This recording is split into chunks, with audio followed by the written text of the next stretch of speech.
This game, this game has some top-notch voice acting. Beautiful, I love it. It's mwah.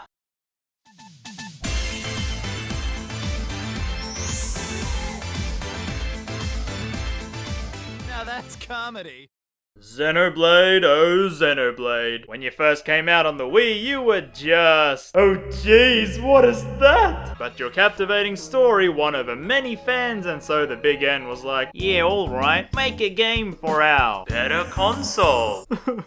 So we start off, wait a minute, this is a Nintendo game. Minimize the footage, again, flip it, add some effects, more. Even I think this is too much. So the game starts off with our protagonist, Rex, scuba diving under clouds. Wait, clouds? Clouds? Okay, so let me get this straight. You got the ground, then you got the clouds up in the sky. Then you have the ocean with a layer of clouds on top of it. It's like someone just copy-pasted the cloud layer and dropped it down like this. Man, that's some good imagery. Okay, I mean the cloud sea is pretty cool, but what the heck is that? Don't go raining on my parade, Gramps. Wait, so he's your granddaddy? Then who exactly are your parents? So Rex pulls up a safe and out pops Mr. Krabs! Come on, boy! Now the game gives us a look at the battle mechanics. And yep, those are some battle mechanics. Yeah! I'll get into this a bit later, but oh boy, do I have things to say on the battle mechanics. Oh yeah. Anyway, it's time for some backstory. This is a Titan, and that's a dead one. Now, Titans are important as they are the land masses in the cloud sea. And so when they die, no more land for you, buddy. Crap. But sitting in the middle of all this stands a single tall tree. Now, the rumor is that there is this place right at the top of the tree called Elysium, and it has enough land mass for everyone. Yay. But for now, Rex decides to pull up his Grampy Titan at the Argentum Trade Guild to sell his haul, and we get thrust into more gameplay tutorials. Oh boy. Now I'll get into this later. I seem to be doing that a lot lately. This game really doesn't do a good job of explaining tutorials, but all you need to know is this. Talk to the people with this thing on their heads. Visit places everywhere to unlock fast travel points, and pressing ZR shows your current objective. But whatever you do, don't mess with the camera. What? Anyway, we talk to this fuzzball. These are Nopon, a race in the Xenoblade universe, and all you need to know is that they speak like Yoda, and are sometimes pervs. Ooh, yes. Now apparently catching Mr. Krabs was good for business, as the chairman, Bruce Banner, wants to see us. Okay, so this joke worked better in my head. So Mr. Banana wants us to do a job with 100,000 gold as payment. 100,000? Yes, 100,000 gold. 100,000? The job for us is to work with these three weirdos who call themselves Torna. We got Jin, Malus, and Nia. A child salvager. Okay, so this must be an Australian accent. No, wait, it must be English. No, maybe it's Scottish? No, wait, it's Welsh! Welsh! Now each of these guys are drivers, and these here are their personas. I mean JoJo stands, I mean blades. And Nia, being a cat girl, has a cat. So we made friends, and now we get ready for the job. This is where you can now buy things, as each major town has these shops that sell all kinds of trinkets. You also learn about salvaging. You know, the main thing Rex does for a job. You buy these tanks and then have to pull off a mini game, and depending on how well you do, Oh, darn! you pull up loot. And with that, we are ready to take off with our international friends. Bazinga! While on board, Rex and Nia have a little talk, by which I mean he rants on and on and on and on and on and on and on. Elysium is waiting for us. Dear God, not this crap again. And we finally get to do our job, which is to salvage something small from the bottom of the cloud sea. And by small I mean A giant ship! So after pulling it up, we board the ship with our crew. Our team is always a max of 3 usable people at once, but you can swap them out if needed. Yeah, I'm not too sure I should pick you, buddy. And while Nia and Rex bond, we see the scariest scene possible. Gee, the rich dude who's a perv is evil. I never could have seen that coming. So descending down the ship, we get to more gameplay and how the battles play out in the open world. As unlike other JRPGs, you battle the enemy seamlessly with no transitions. So you see a monster, boom, you go attack them. The problem, however, is that when you are battling one monster, you might get pushed around and into the path of another, and that then never ends. So we find some crazy door. Ginny old boy tells us to open it up, and this is where we find her, Pyra. She's important to the story as...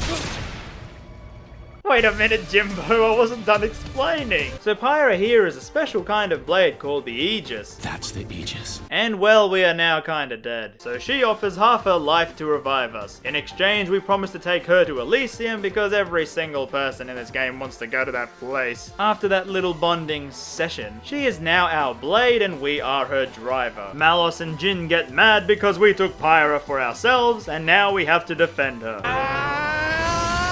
Yeah, I'll get to this further on, but the voice acting can be, And so now we get to battle Malos with Pyra helping out. Yes, help. Naturally being no help, and the fact that, you know, we're a little kid, we are forced to escape, with Nia helping us out because she kind of is against that whole killing us thing, and she also has a thing for Rex's scream.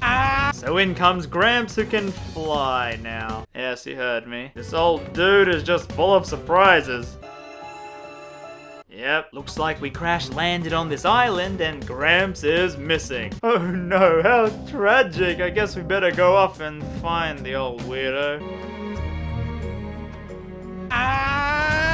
And so wandering the forest, our heroes find Gramps dead. No, Gramps, don't leave me here. There's still so much more things we had to do, and wait, who the heck are you? So, Titans, when they die, turn into this naked little thing and start growing all over again. Think of him as a baby Gramps. Boy, that felt wrong to say. I am so confused right now.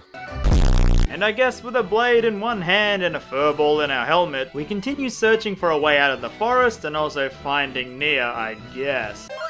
Now here's where I'll get into a little bit more on the combat. So you press A to initiate an attack, and once you do, Rex will go into an auto attack. Now while this happens, you build up these 3 moves on the right, and using them shows up a special move unique to each blade. This then levels up this thing on the right, and pressing A, depending on the level, unleashes a super button prompt special attack. But remember how I said the game wasn't really good at explaining things? Well, let's see. For about 5 hours into the game, this was all I thought the combat was. Yes, just this. But if you gander your eyes a little higher up the screen, you can see this on the right. So after you use a special move, this tree opens up depending on the element. Now after that, you must use a level 2 special and then a level 3. And if you have trouble with this, your allies also use their own special move, and with a button press, you can use them to help build up the tree. Now if the meter on the left is high enough, you press start and it kicks off this super duper secret tag team attack, where you all gang up on your enemy. Then you do 1 button prompt per person, and if you can destroy this orb which matches the element of the tree, you get to go again. Now when this is all said and done, the damage,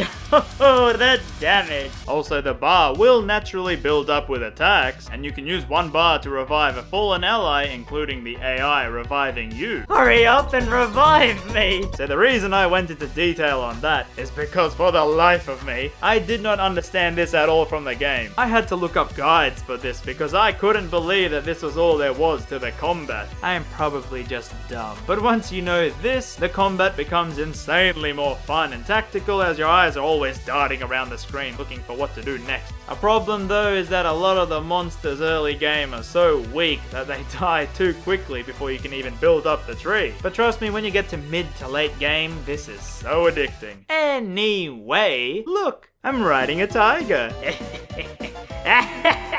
Okay, so I gotta bring this up as well. While everyone is sleeping, Pyra and Gramps have a secret little chat where it's revealed that this thing has met her, knows how important she is, and doesn't tell any of this to Rex. This happens more than once in the game. He knows so many things that could help everyone but keeps quiet for reasons. I guess it does help cement the idea that Rex is still a kid and everyone around him is an adult who knows more things than he should. I do like that aspect of it though. Just stop looking so smug about it.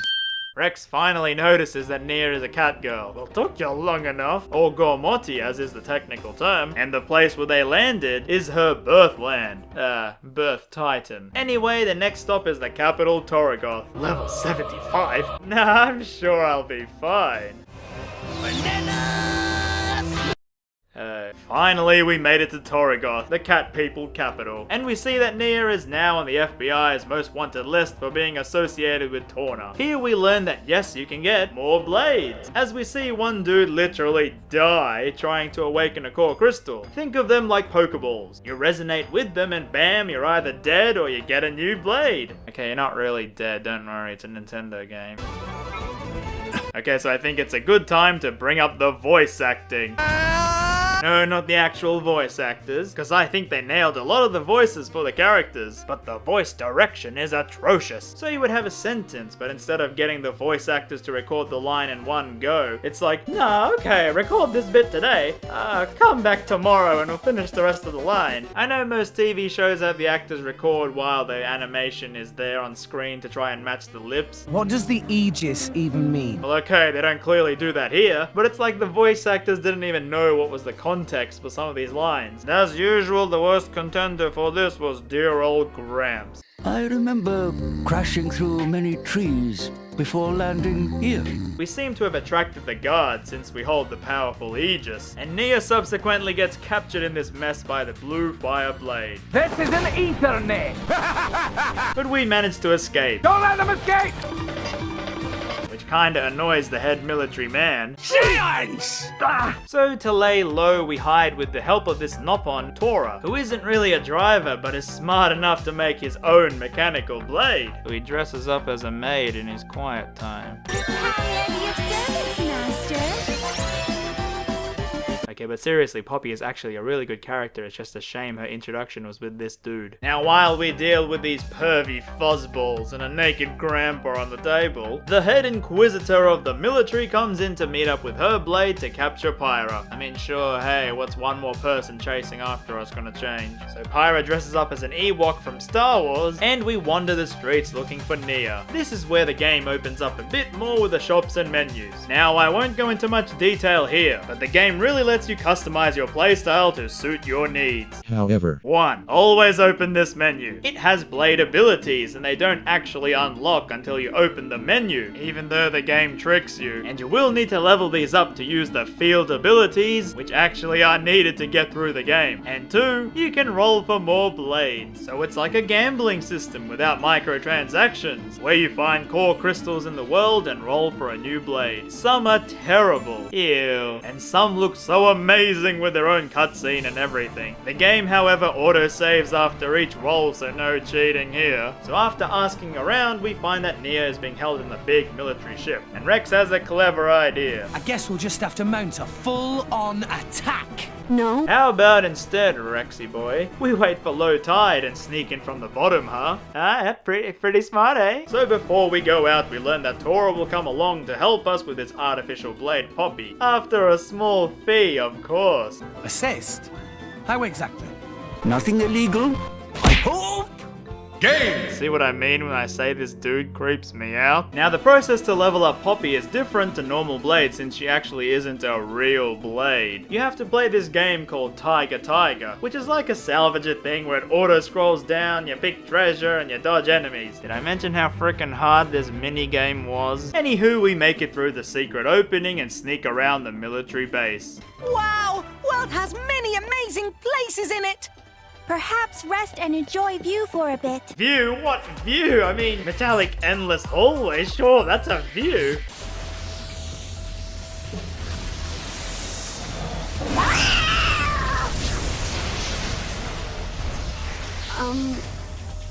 I didn't hurt anyone, did I? We rescue Nia and are home free. And I am no fool! And now we are home free. So Morag here wants to haul us in since apparently Pyra caused the almost end of the world 500 years ago. Rex, being the goody two-shoes, believes in the heart of the cards. I mean, his friends. And decides to take down Morag by toppling a water tower on top of her. Ah, yes, you see, water defeats fire in Pokemon, so if you use the move Surf, then you can do... I want to reach Elysium. What? Not this again. Ugh, fine, I guess I'll stay since it's kinda cute. Now after escaping, we try and find Tora's friend who has this ship that can get us off this island. But getting there is no easy feat because... Oh yeah, please stop following me! Darn. Why here? Just you wait and see, Birdie. I'll be back for you. So we reach his uncle friend Guy. You became very big in 1 year, Tora. Thanks, mate. Who after a bit of messing around, gives us his ship and we use it to take us to the World Tree. But our heroes are attacked by none other than Rayquaza.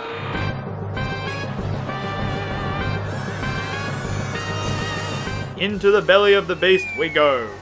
Belly of the Titan. Stop looking at me like that, Gramps. And in said belly we meet a big individual. Oh look, it's an Aussie. And of course they stick the Australians down under far away from everyone because everything here just costs so much money. Anyway, meet Van Dam, a leader of mercenaries. And let rip with a fart. So after he takes us back to his headquarters, he requests of us to help him on mercenary business and we're like, yeah, sure, okay, why not? Oh, wait, you're actually joining our party? Yeah, no, you don't really seem main character material. Hello? I said get out of my party. Some people, seriously. Listen up, kid. Drivers use farts. While on the bench, Van Dam teaches us that when blades die, they actually return back to their core crystals. They can get awakened after a while, but they lose all of their memories. Now this one element is a huge driving force to the story of the game, so don't forget it, kiddos. Quiz later on in the day. Give me a look at that.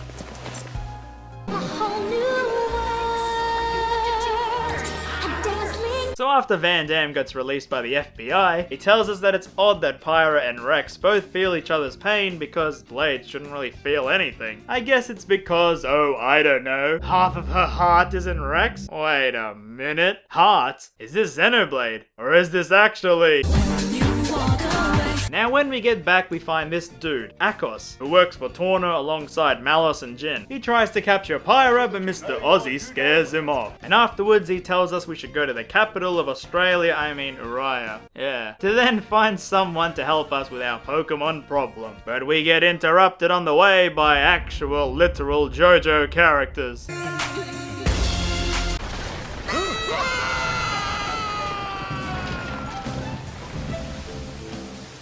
Well anyway, we move on and reach the capital. Man, this city is so real and lifelike. Look, that sure is some realistic arm wrestling. So we arrive at the theater to find a dude who can maybe help us catch Rayquaza to then get to the World Tree. But instead we book tickets to Hamlet, which then turns out to be a play detailing that war where apparently Pyra destroyed half of the world. Here's a short version. Hi, I'm Adam. Hi, Adam. God, Mr. Architect, give me power. Okay. Die, demons! Yay, I win, but oh no, 3 continents died. Oh well. Wait, why are people angry? The end. And after that riveting performance, we meet the Aussie's friend who's dying or something. But he tells us to come back tomorrow to give us this thing to catch Rayquaza. Uh-oh. This sounds like a plot device that will mean something evil will happen in that 1-day break. I'm sure this modern JRPG won't resort to, So dead dude's little girl thinks Aegis can save her dying grandpa, he kidnaps her. And then Malos suddenly appears in Pyra's dream grass place to tell her to come alone to save the girl or we'll kill her. Wait, what? So we gotta go save her. But since Pyra is gone from the party, we gotta use other blades. Oh no, not other blades. Well, I guess I'll roll for some spare ones. Oh, what a big boy. And we make it in the nick of time to fight Malos. You know, an epic boss battle with epic music to match. Oh. Yay. And then in the strangest choice, happy music starts to play and yep. Van Dam dies. I don't know, maybe I'm just big brain smart or the game was really cliche, but man, I knew he would die. Hence why I never used him in my party earlier. But this moment allows Pyra to awaken her hidden blade form, which was the mode that destroyed almost the entire planet 500 years ago. Yes, it's time for Mithra. Damn, she's strong. Allowing Rex to have this future sight move read ability. Don't worry, you can't use this in battle, it's only for story cutscenes. Wait, what? But she can call down the heavens to absolutely obliterate the enemies. We gotta retreat. Now Mithra, well, she... Why did you wake me up? she's a bit grumpy. But I also like this scene as it actually shows that Rex is still a kid, and like I said earlier, if you understand that mentality, that he's still a child, it will make a lot of the scenes later on work really well. So Pyra gives us an explanation dump on how she's so crazy strong as Mithra, and that Malos is another Aegis just like her. Wait, There was also this one dude who climbed the world tree to meet Mr. Architect, but couldn't find anything at Elysium. So as proof of that, you know, he climbed a frickin' tree, he stole 2 core crystals, being Malos and Pyra. He woke Malos first, who being evil, destroyed half of the earth till Adam, remember him, woke Mithra to then stop him at the cost of 3 titans. Mithra, hating what she did, created a weaker form being Pyra and sealed herself away. So the only reason that Pyra wants to now go to Elysium is to find a way to once and for all defeat Mr. Malos. Now I know the game likes to portray them both as equal, but Pyra literally says Mithra is a stronger version, so I never used Pyra in my entire playthrough after this. Oh, and yeah, Gramps is like, I fought in this old battle, oh, I'm so old and horny. Oh, Rex, sorry, you're too young to know all this. Also, by the way, this dude is actually a flesh eater, or a blade who people in the olden times fused with human cells. Hence why he's dying early instead of living forever like a normal blade. Anyway, Oldie here gives us a blade that can be used to help reach Elysium, but since he's a blade, he reckons his driver would actually be best suited to helping us. And he is at Indore, which is kind of like the big, neutral, churchy place of the world. So to get there, Rex decides to go back to Argentum, then to Moradane, the military capital, and then to Indore. Yes, simples. Well, we get back to Argentum and this is fine. So it's been a while and the group decides to get some rest and,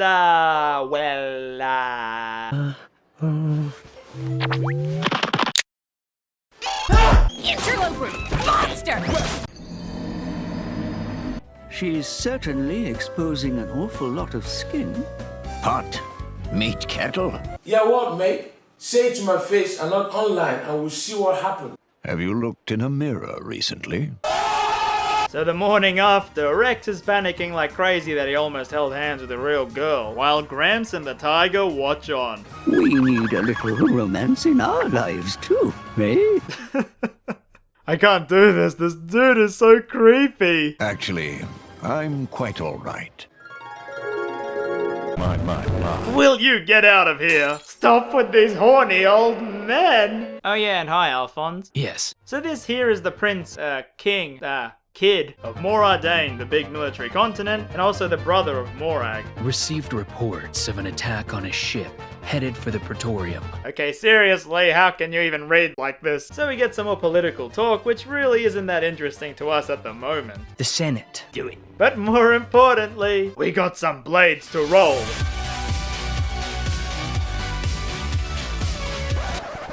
Now do you see why the title of the video is like that? And with that, some kid steals Van Damme's blade core crystal, we chase them, beat them up, kill some people, the end. And that was Xenoblade Chronicles 2. Yeah, well I gotta say I love this game so much, but I'll be completely honest, it does start extremely slow with the loading and the slow talking. The fact that the early game monsters die so quickly, making the battles feel incredibly boring without the tree chain attacks. Not to mention the ton of generic anime cliches. But still, these are just minor gripes, as boy oh boy, this game is really stunning. I mean, just look at some of these backgrounds. The story, while it starts off slow, with the small group, gradually picks up into some really engaging stuff, and all the characters you meet are great, except this one. But sadly, the game ends here as Rex and his crew fly off into the distance, never to be seen again.